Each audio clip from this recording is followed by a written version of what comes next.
Hamburgers, boar's head meat, cucumbers, broccoli. Those are just some of the foods that recently made headlines because of concerns with E. coli, listeria, or salmonella. In light of that, KRDO 13 Investigates is launching a new segment this week called Restaurant Roundup. Every week, we will share the highest and lowest scores given to local restaurants by county health inspectors. You can see our first report tonight at 6, but right now, a closer look at the inspection process and what it takes to make the grade.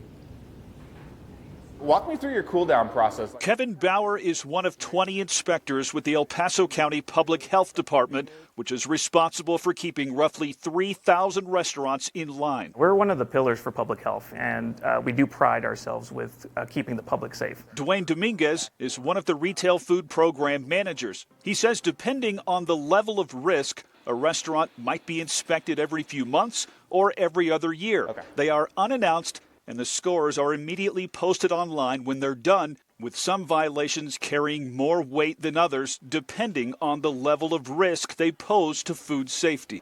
If a restaurant doesn't pass, it'll be re-inspected within about 10 days, and if necessary, the health department can shut it down.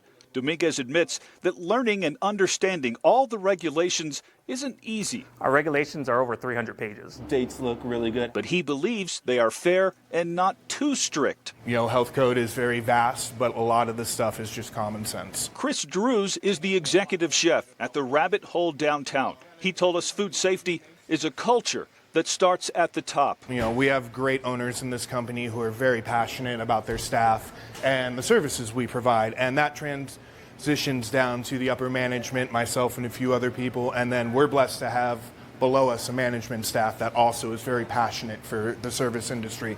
So all of that trickles down to the staff. Bottles look nice and clear. Dominguez says it's hard to conceal a lack of attention to food safety because that can very easily show up in the form of dangerous illnesses. And then from there, you have one person sick, 2 people sick, 4 people sick. And then now you have an outbreak where you're having 100 people sick. He says the health department is here to help restaurants, to educate them, and even provide experts when requested. But his inspectors are also not afraid to take action when it's clear a kitchen isn't making the cut.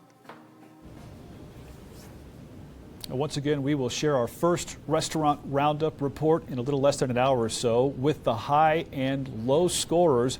We will reveal this week's low scoring restaurant and give them a chance to respond, as well as recognize a perfect scoring restaurant in the first ever restaurant roundup. That's tonight at 6.